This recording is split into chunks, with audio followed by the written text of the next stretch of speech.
Here at Narmer American College, we believe in several best practices in the development of early literacy and academics.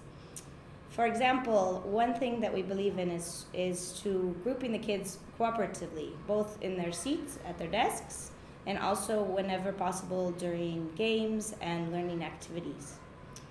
We also believe to keep the learning meaningful and accessible for the children. So we have plenty of manipulatives, especially during math and other subjects, so the kids can have hands-on activities that help to reinforce the learning. Something else that we believe in is balanced literacy program.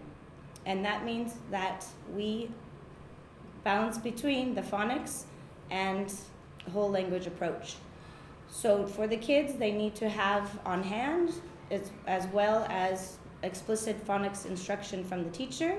They need to be exposed and practice several nursery rhymes, poems, songs, and literacy games, as well as good literature stories that they can think about. For the writing, it really needs to be meaningful for them. And at this early stage of vocabulary development, the best kind of writing that we can do often in first grade and other early grades is journal writing about themselves. So for example, in this class, we've taken Narmer American College copybooks, and we've turned them into special journals just for the kids. The students brought in pictures, decorated their journal, drew pictures of things they like on the front of their journal, and then weekly we write about the things that they have done in their lives. So it really makes it meaningful for them. And then they have a keepsake that they can keep for the rest of their lives. We also know it's important to link the subjects together. The kids here have a very full schedule, and it would be impossible to cover everything without actually making our units interdisciplinary. The teachers themselves line up the scope and sequence so that the subjects intertwine. For example, the beginning of the year, our first unit in social studies is about rules and laws, and they learn about being good citizens.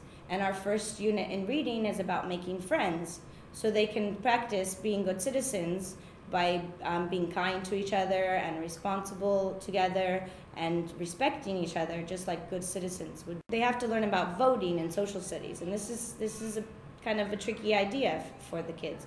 So they, when we're studying our five senses and we're tasting different foods, they vote on their favorite foods, and that makes the voting more accessible to them. So these are all ways we can combine the different subjects. Another important best practice is to teach critical thinking. Even at this early age, it's possible. For example, if we're learning about leadership, this is a very big idea. And in order to bring it to a first grade level, we need to start with the basics. We need to define what leaders are.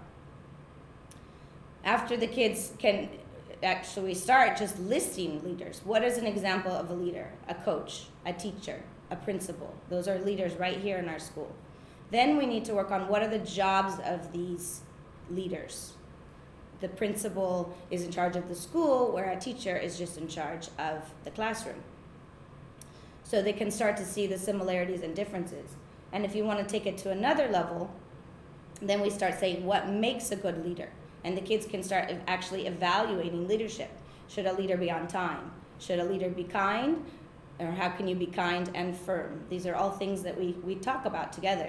And it's really important to use graphic organizers in this kind of critical thinking, especially at this young age, at their early English development.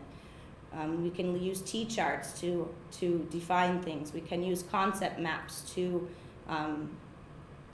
see the whole picture about what a leader is, for example. In science, it's also a good time to use critical thinking, of course, comparing different insects versus just saying what body parts an ant has, for example. So naming and comparing, other ways to show the different levels of thinking. Here at Narmer American College, we believe in a well-rounded education for the children, and they really do have a very full schedule. which is also why it's very important to keep the kids learning, to keep them engaged in what we're doing when we have them in our classroom, because they also go to the computer lab, they go to the science lab, they go to art and music, and they have activities 2 times a week where they can really show their strengths and talents. This is all part of the social and emotional development of children, not just the academics. So we really try to work on that well-rounded child so they can really feel part of our learning community here and to learn to be good citizens.